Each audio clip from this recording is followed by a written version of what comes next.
So, you want to start with number 1 here? Uh-huh.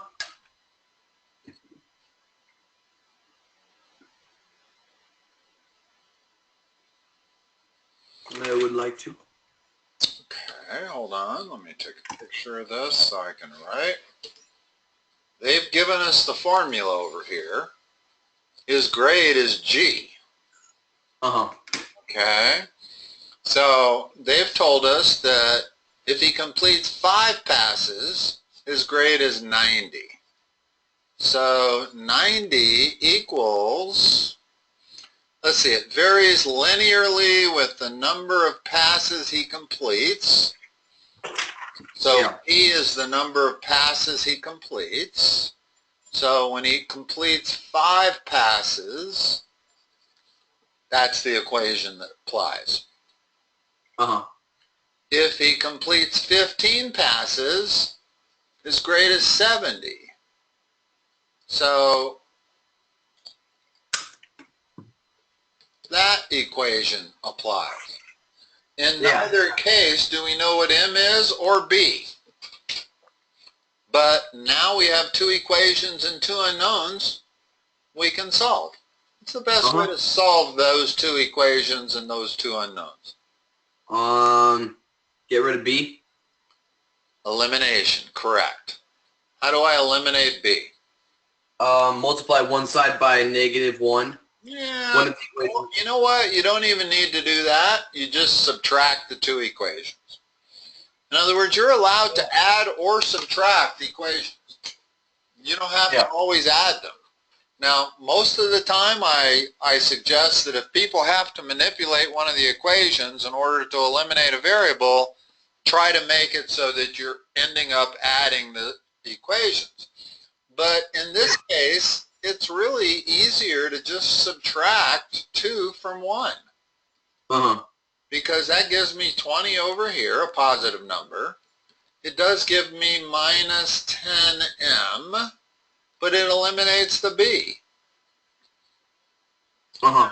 M minus 2. Now solve for b. B if m is minus 2. So then 90 equals -2 times 5 plus b. So then add 10 to each side. B equals 100. Your answers. And what that means is the equation is what? In other words, now tell me what the real equation for his grade is. 90 equals, G equals m times 5. We know what m is.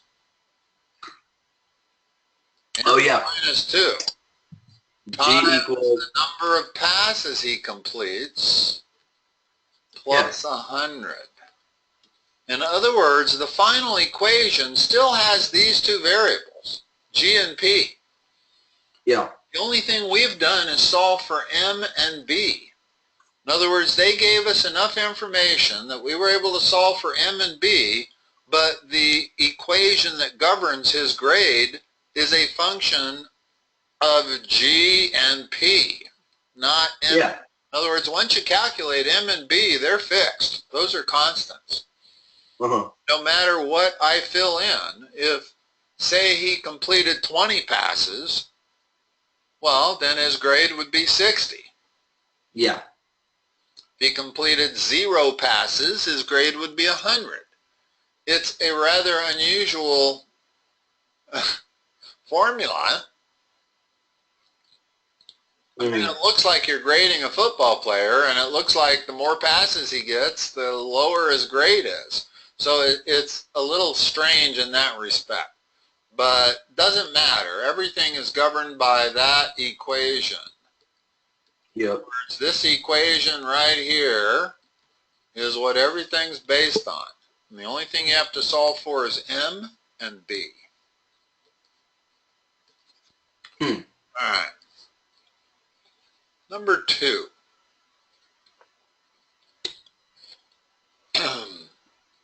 These ones kind of confuse me. I don't really. Yeah, well, these are tough. there's a specific equation here, and what it is n factorial all over the number of duplicates. Yeah. Well, the n is the number of different letters. Well, how many different letters do we have? 1, 2, 3, 4, 5, 6, 7, 8. That's a duplicate. That's a duplicate. 9. That's a duplicate. So we have 9 factorial over the duplicates. Well, there were 2 A's, there were 2 I's, and there were 2 E's. Yeah. So, I have a question. Uh-huh. Why isn't it like 12 factorial over 2 factorial times 2 factorial times 2 factorial? It might be. You might well be correct. I was just going to look it up. Is that what you think it is? I'm just thinking. It's just a thought. Well, this is a very unusual problem, and I do have a formula for it, but I got to look it up too. And you might be right. I wasn't sure whether it was the number of letters or the number of letters, if you know what I mean. I wasn't sure if it was the number of different letters or the number of letters. Mm-hmm. Yeah, I gotcha. And I will let you know in 2 shakes. I think 669. This is one of those ones that's always caused me to kind of do a double take also. Uh-huh. And it's discrete mathematics is a tough subject. Combinations, permutations, probability, all of them are a bit tough. Yeah. Hold on.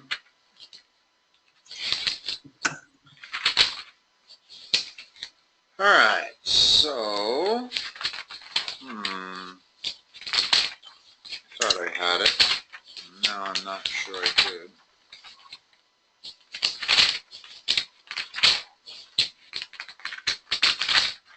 Looking for one specific formula. I don't see it in this book. I might be looking in the wrong book. So, let me get back to you on that. Okay. It's either 12 factorial in the numerator or 9 factorial.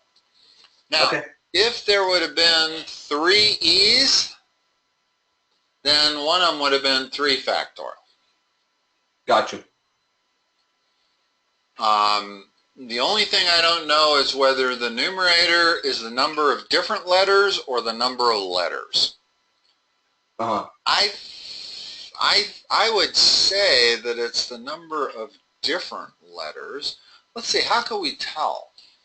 How can we tell? How about if I say this? How many different permutations of that are there? Well, not many. Well, let's figure it out. I can have permutation means order matters. So I can have A, B, A, like I have here. I can have A, A, B.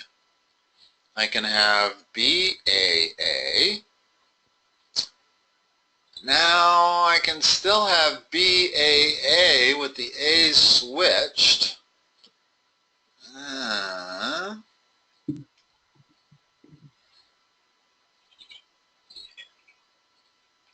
Believe that's the only 3 ways that thing can be arranged. Yeah. So that should tell us what the answer is. In other words, if I'm correct, it's 2 factorial over 2 factorial, which clearly isn't right because that's 1. Uh-huh. I got 3. So it must be the total letters, 3 factorial, over 2 factorial, which is 3. So you are correct. That is a 12 factorial. I don't need to look it up. A lot of times in math, you can figure out complex things by just testing it on a very small number of things.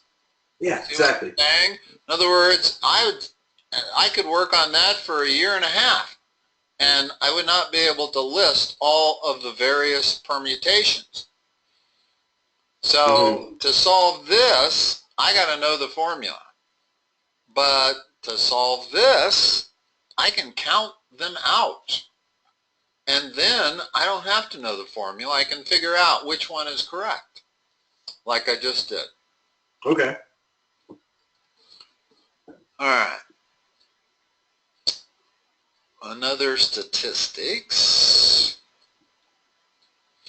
So if I draw my bell-shaped curve and I put the mean right there, and I label that axis, the mean is 70. One standard deviation is 5. Yeah. So what percentage of the curve is in that middle zone? 34? It's actually 68, but it's 34 in each half. Oh, that's what I meant. In other words, 68% of the area under that curve is within one standard deviation. And that is that zone there. It's one standard deviation. But they want to know, now let's go out to 80. And let's go back to 60. And let's start labeling some of these zones. These numbers, after you do enough of them, you get so you kind of memorize them. Those two are 34%. These two are 13.5%. Those are the key things to memorize. Now, they want to know from 72 forward. So tell me what the answer would be if they wanted to know from, oh no, I'm sorry, they want to know from 72 to 80. Yeah. They don't want to know from 72 forward. They want to know from there to there. So, and that number is 72. So what I need is that zone there and this zone there. Well, what's the one on the left going to be? If that whole zone is 34% from 70 to 75, what is it from 72 to 75? Do I have to divide like 34 by 5? So 30 like 34% divided by 5? No, the first thing you have to ask yourself is what percentage of the zone are we talking about? What fraction of that zone? From 72 to 75, what fraction of that zone is that as opposed to 70 to 75? We know from 70 to 75 is 34%. Yeah. Well, what's 72 to 75 going to be? 34 over 3%. What percentage of the zone is that? What fraction of the zone is that? That's, wait, I don't really... Isn't it 3/5? How? Well, the difference here is 5. The difference here is 3. So if I said what fraction of the zone is this, it's 3/5 of the zone. If they'd have gone from 72.5 to 75, you can see for sure that that's half the zone, right? Yeah. Okay. Well, if they only go from 72 to 75, that's 3 points compared to 5 points. That's how we have 3/5. times 34%. Okay.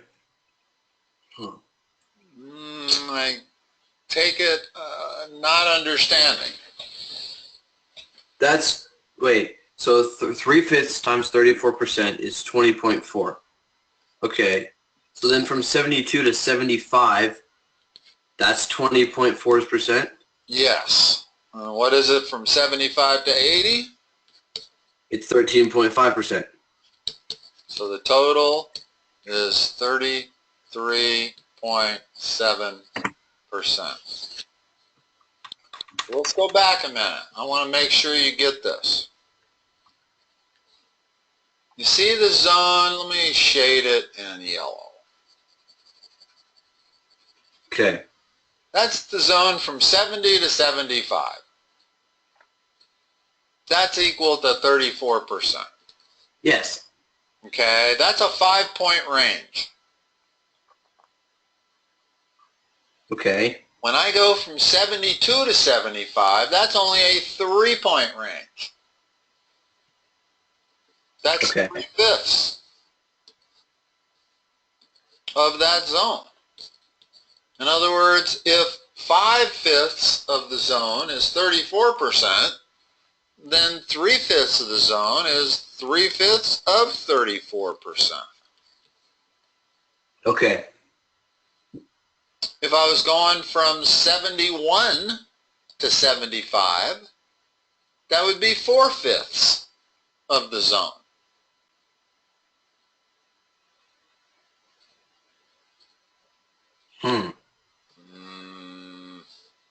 All right, how can I explain this? That yellow is 5/5 of the zone. Correct? Yes. That is correcto.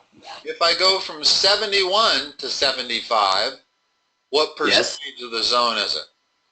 That's 4/5. If I go from 72 to 75, what percentage of the zone is it?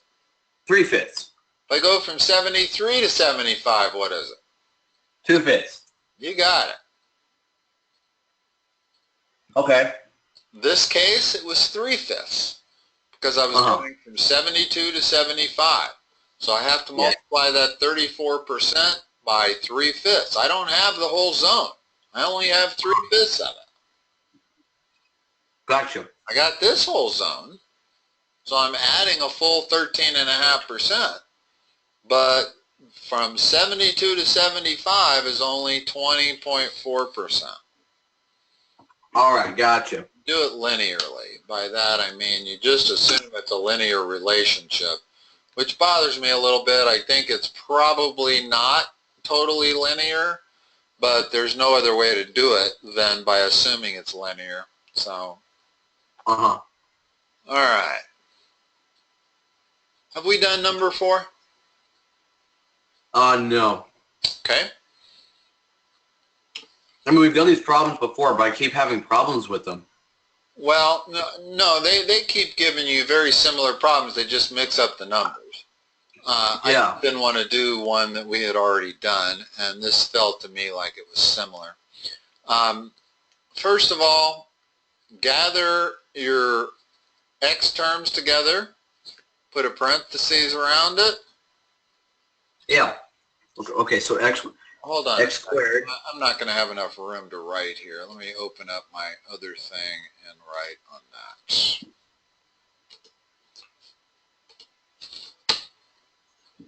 Can you read that polynomial to me? X squared plus y squared minus 6x plus 8y minus 24 equals 0. This is a circle. They tell you that. Yeah. What's the standard formula or the general formula for a circle? X minus h squared plus y minus k squared equals 0. So what we have to do is make this thing look like that. And it's not equal to 0, it's equal to the radius squared. So there's your standard. We have to Okay. make this polynomial look like that. So what's the first step? Make it so that it's like x squared minus 6x equals 0. Well, we want it to be x squared minus 6x. I'm going to put parentheses around that. And then we also want the y terms to be grouped. So I got that. And I'm going to put parentheses around that. But I'm going to move the 24 to the right side, because I'm expecting it to equal the radius squared. So I don't mind having a number over there.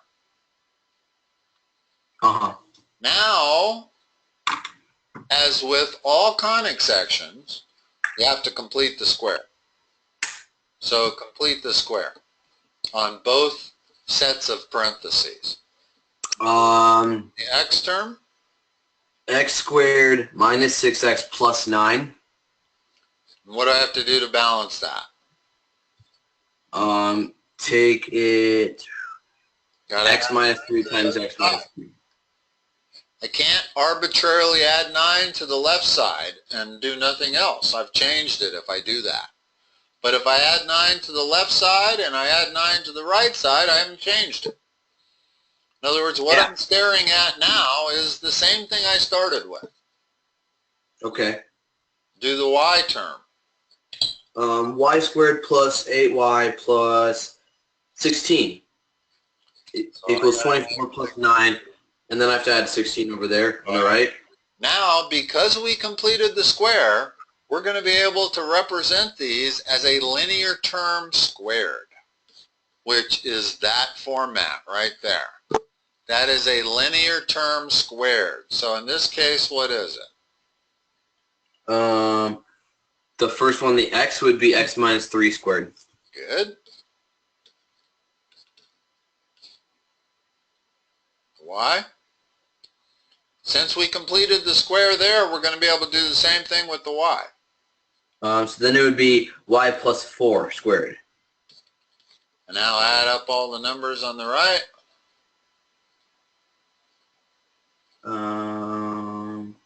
Let's see, that would be, hold on a second, 49. Now tell me where the center is and what the radius is of this. The radius is 7. Okay. And the center would be 3, negative 4. Perfect. That's how you do it. In other words, when you start with a long polynomial, you have to get it into this format up here. And the way you do that is to group the x's, group the y's, complete the square, represent each of those as a linear term. Once I've done that, that looks exactly like that format. And I've done the same thing there, and I've got the radius squared on the other side. Exactly. So I've taken, these are the same functions, exactly the same, at the top and at the bottom. Okay. I haven't changed any numbers. You can't. When you're dealing with an equation, you've got to keep it an equation. You can never do something to the left without doing it to the right. Okay. All right, let's go back and look at what's next here.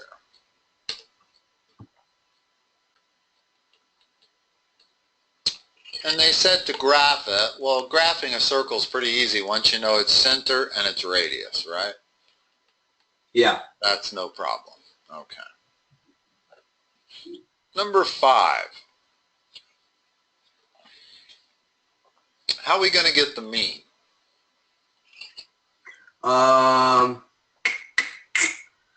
Let's see. Oh, we got to add all of those up together and then divide by how many numbers there are. Correct. There's 11. So we would add those 11 numbers and divide by 11. That gives us the mean. How do we get the median? Oh, let's see.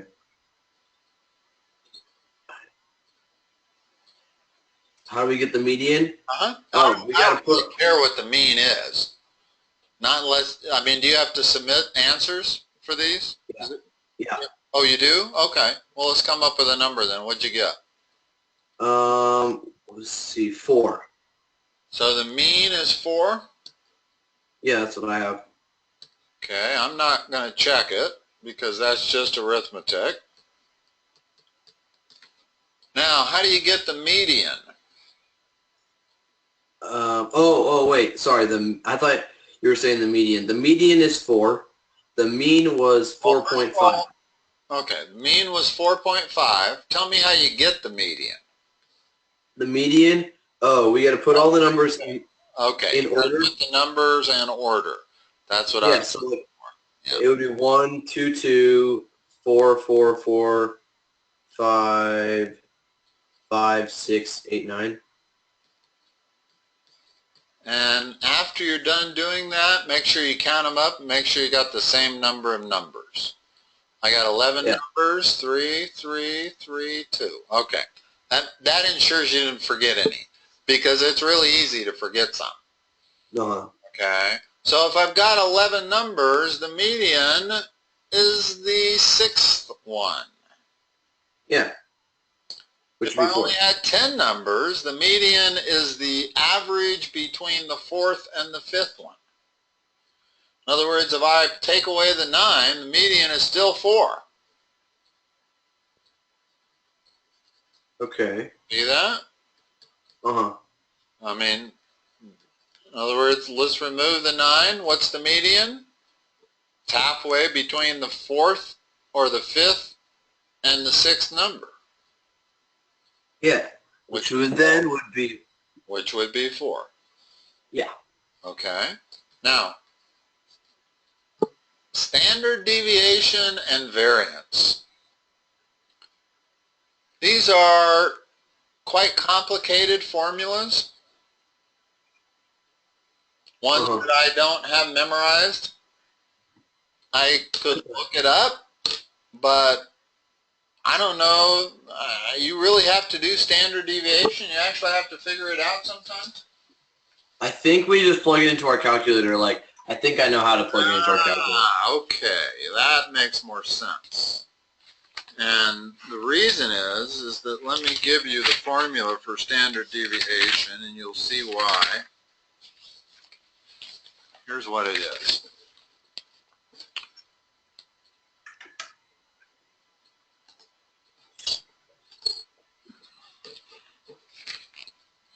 Standard deviation is equal to the square root of 1 over n, the number of samples, times the sum of this series, which requires sigma notation. And that's the ith minus the mean squared. And the variance, that's standard deviation, that's the variance. Oh, the variance is the standard deviation squared? So that's how your calculator figures it out. Now, when the x to the ith term, are you familiar with the sigma notation? Yeah. Okay. The ith term, it goes from 1 to, in this case, 11. So if I wanted the standard deviation, it would be the square root of 1 over, there were 11 numbers. And I is going from 1 to 11 of each number minus the mean squared. So let's just look at this one more second before we go on. I realize you're going to do it in your calculator, but the first number was 1. The mean was 4 point what? The mean was 4.5. So we had 1 minus 4.5 squared plus the second number was 2 minus 4.5 squared, so forth and so on, all 11 numbers. That's what that means. X sub I is first number, and then the second number, and then the third number up to 11th numbers. And you're subtracting the mean each time, and you're squaring the result. You're adding all of those up, multiplying the whole thing by 1 over 11, and taking the square root of it. That's how you get the standard deviation. So that's why it's a calculator problem, not a standard problem. All right. All right. It's a lot of steps with the. Well, I've never had a student ever be requested to calculate the standard deviation. That's the first time I've ever done it for a student, to show them how the calculator gets it. Gotcha. The only reason you're being asked of it is because your calculator can give it to you.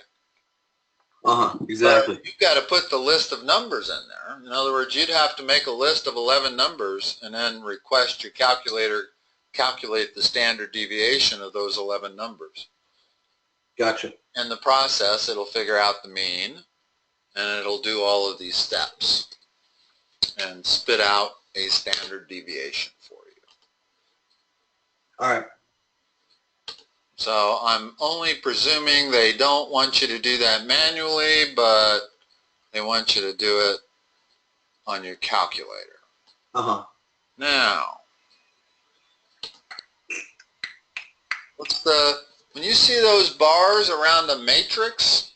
Oh yeah, I know how to do those. Determinant. In other words, that's 3 times minus 4 minus a minus 2 times 5.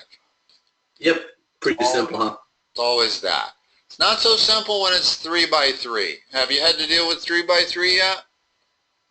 No. Okay, we won't go there until they give you those. But it's quite a bit more complicated with 3 by 3, although if you do the pattern, it's not complicated at all. It's really the secret of all math, is making sure you remember the pattern or the method of solving it more than anything else. Yeah.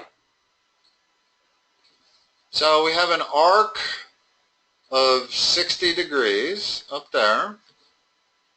And a radius of 12 centimeters. Exactly. So they want the area of that. Yeah. How are we going to do that?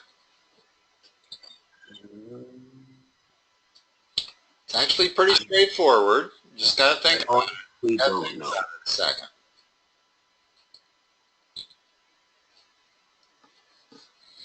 We're dealing with circles. There's only 2 formulas that make any sense at all with circles. It's the area formula and the circumference formula. Okay. It's the area of a circle. All right. What is the area of a circle? General equation. Oh, sorry. Pi r squared. So what's the area of this circle? The pi r squared. 144 pi. Yeah, 144 pi. Okay. Now, the trick is, what part of the circle are we looking at? We're looking at the one No, what percentage of the full circle is that area? 1/6. Good. How'd you get that? 360 divided by 60. Well, 60 divided by 360. Yeah, that's what I said. You said the opposite. You said 360 divided by 60. Yeah. That's okay. And that times the area, 144 pi of the whole circle, is going to be our answer. Oh, really? It's that straightforward. In other words, as long as you know this angle, the central angle. Now, They made it a little more complicated by giving you the measurement of that arc. But knowing the measurement of that arc is the same as knowing that this angle is 60 degrees. Uh-huh. And once you know that angle is 60 degrees, you know you're dealing with 1/6 of the circle. If that angle was 61 degrees, you'd be dealing with this much of the circle. All right. So you always just figure out the area of the circle and multiply it by the percentage that the sector represents of the circle. Huh. Oh, that's actually, yeah, that's pretty straightforward, actually. Yeah, if that's 80 degrees, then it's 80 over 360 times the full area. Yeah. But the starting step is to realize that you need the area of the entire circle. Okay.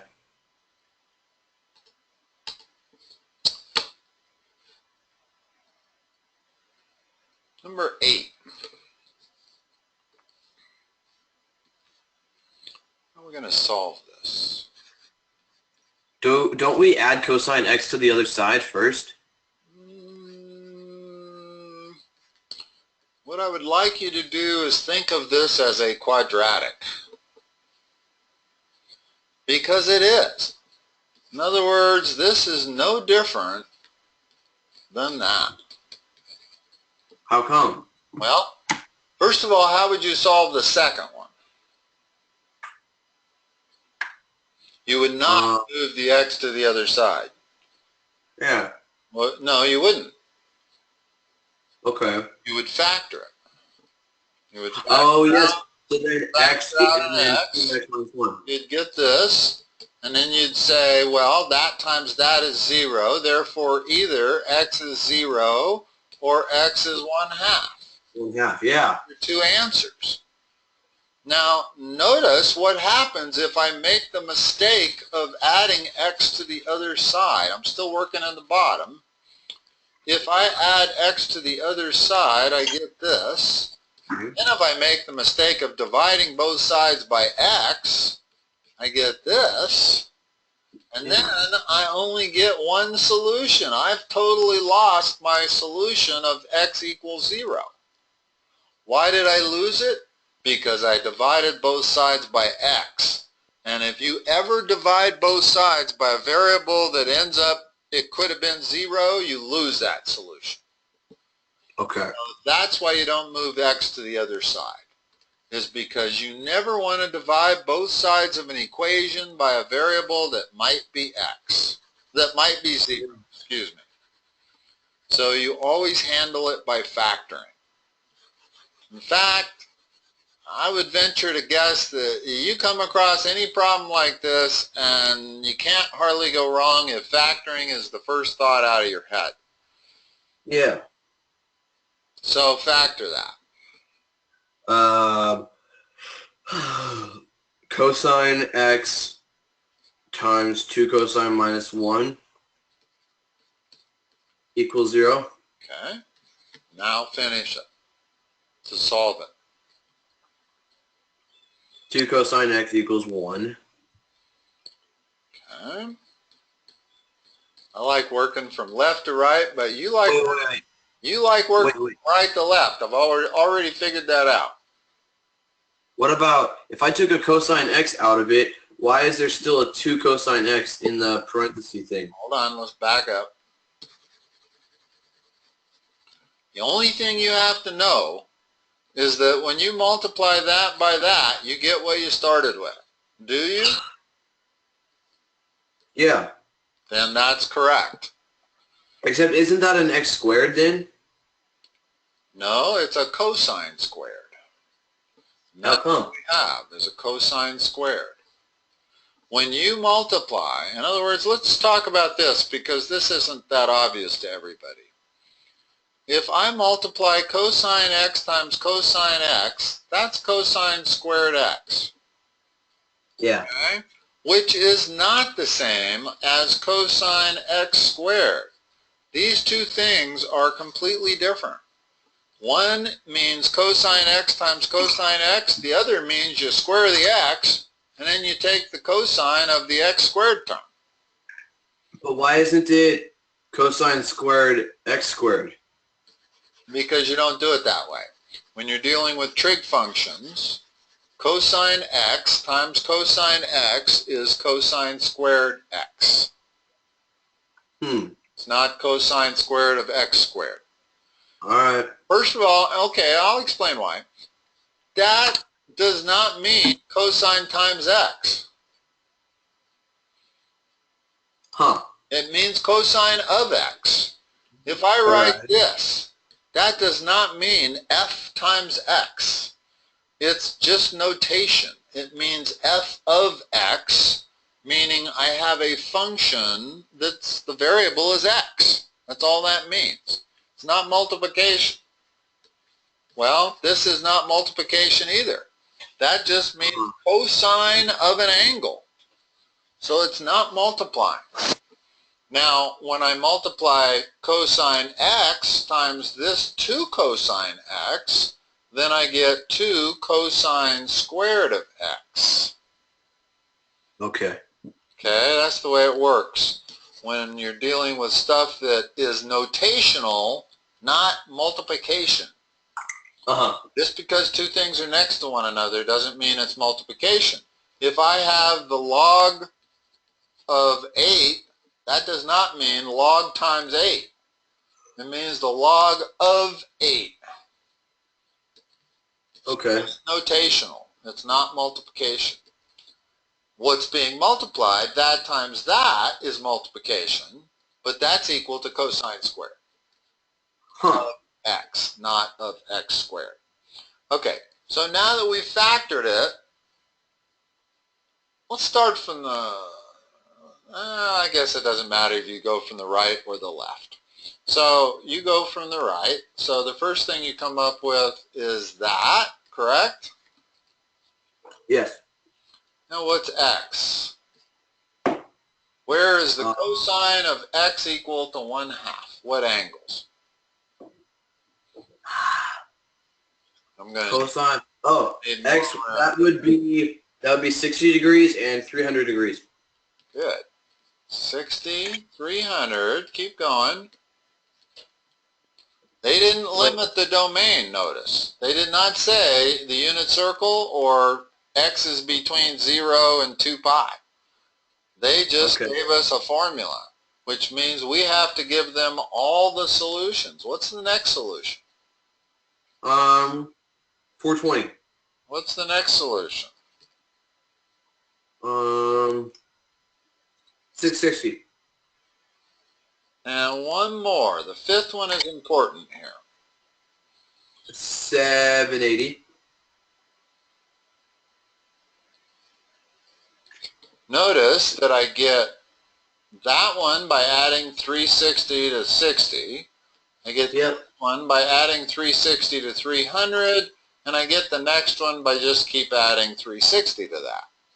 So I've got my pattern. Now let me express it, but this is going to require two different ways to express it. I don't know if you've even had this or not.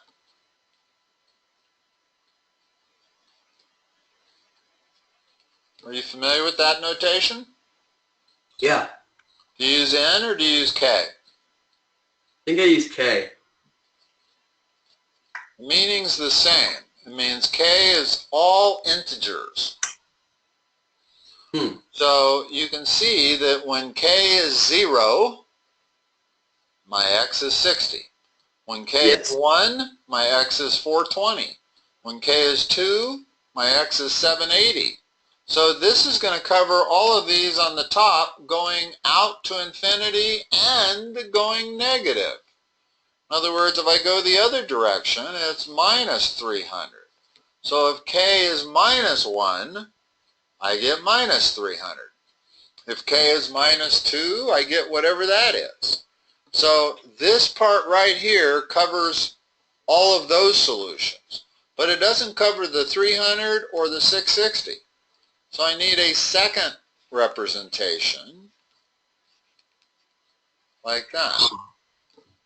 Between those two, it covers all possible answers for x. Okay. And this, you got to do it with two different series. This is definitely a series, because when you write it like this, it's presuming k is all integers, whichever integer you want to pick. In other words, I could pick k as 170 and I'll get an x value that works. Gotcha. And notice that that's why I wrote out 5 terms.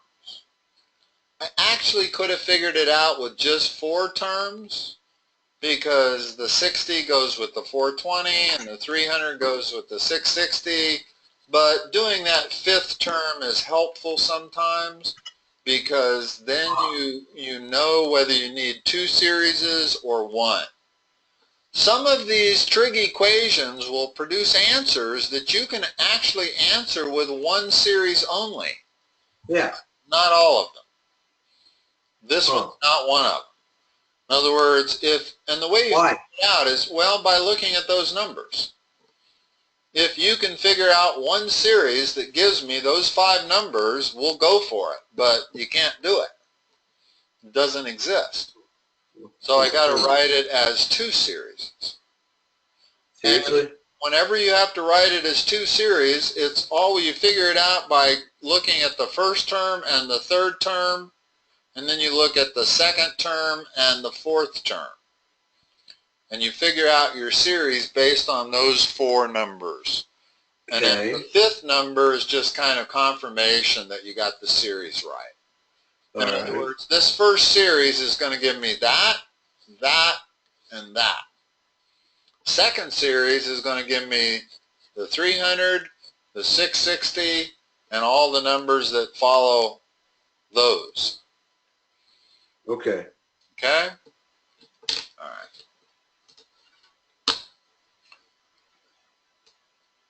I love them. Let's go number 9.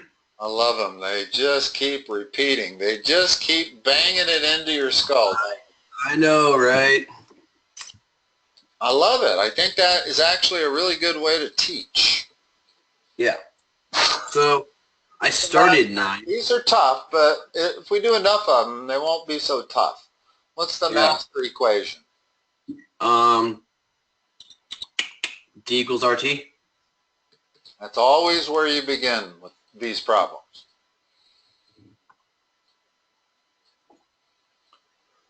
Now, when the boat is going downriver,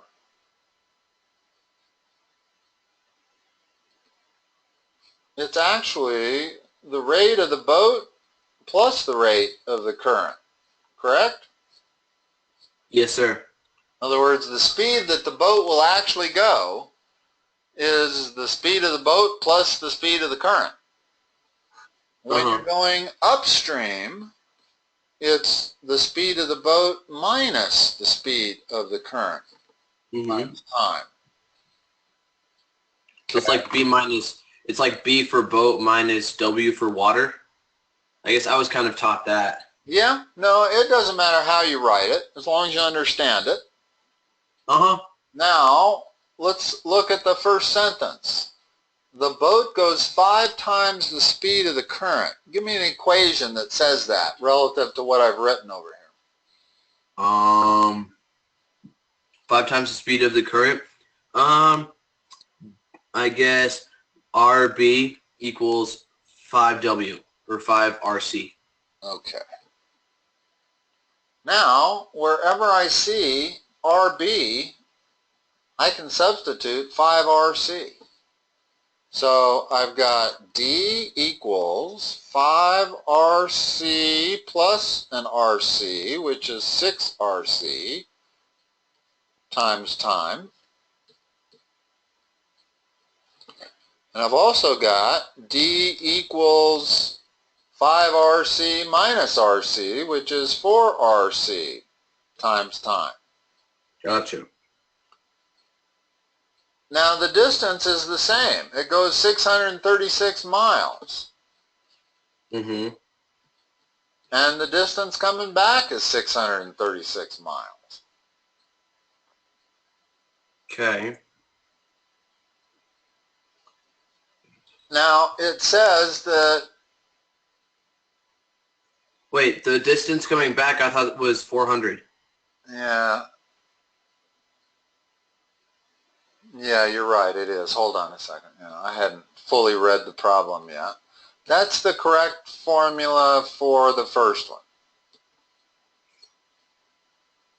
This is the correct for the second one, but the difference is the times are not the same. I love how complicated they make these. It goes 636 miles in 2 hours more than it takes to go 400 miles. So this is the time downriver, this is the time upriver. Okay. So if I want to make these the same, what is T sub D relative to T sub U? T So sub it's D over row here, the time downriver equals what upriver? equals the time upriver plus 2. Correct. Because it takes 2 hours more to go 636 miles downriver than it takes to go 400 miles upriver. So if that equation is true, I can substitute, and then in place of T sub D, I'm going to write T sub U plus 2. Now notice Okay. what I got. I got 2 equations and 2 unknowns. The only 2 unknowns are the rate of the current and the time upriver.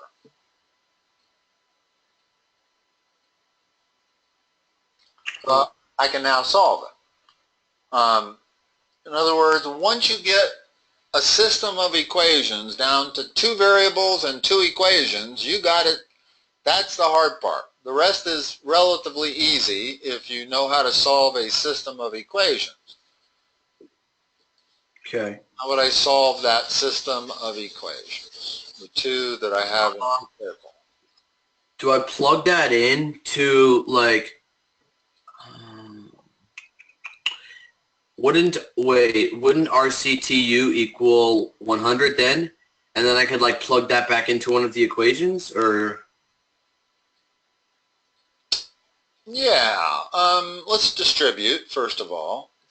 So we get 36 equals 6 RCTU plus 12 RC, right? Yeah.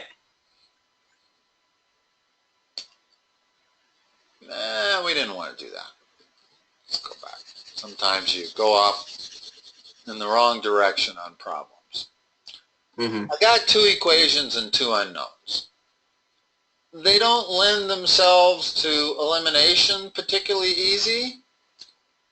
I mean, I suppose I can multiply the bottom one by 3 halves so that I have 6 RC in both. Yeah.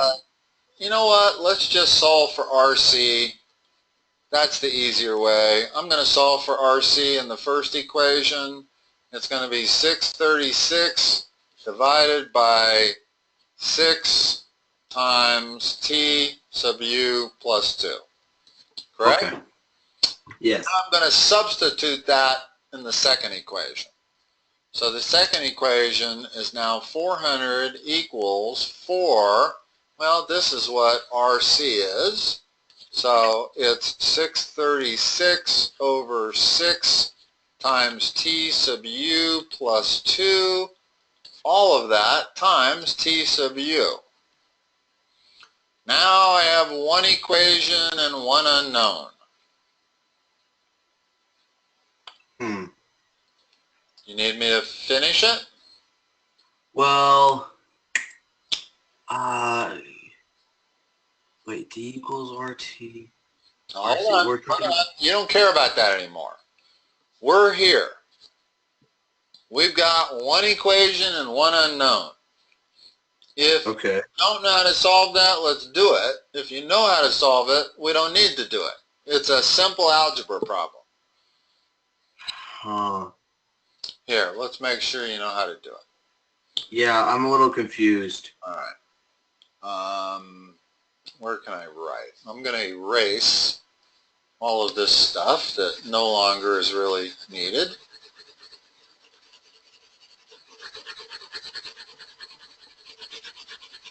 My eraser works well over here.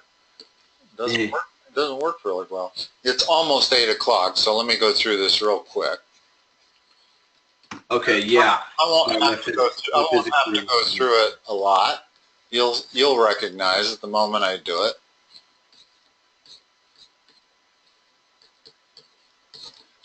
What's the first step? Multiply by tu plus 2? Yes, get rid of denominators. Multiply by 6 times that. So now I got 6t sub u plus 12 all times 400 equals 2544 times t sub u. Now do you know how to solve it? Yeah, I gotta distribute and then subtract 12 times 400, then divide by 6. Now it's a really easy algebra problem because you only have one variable and there's no denominators. So the only reason this was giving you trouble was there was a denominator. So remember that. When you're solving equations, multiply by your denominators. Get rid of them. That's the best first thing you can do. All right, cool. All right, Justin, I will talk to you next time. Thank you very much. You're welcome. Bye-bye. Appreciate it.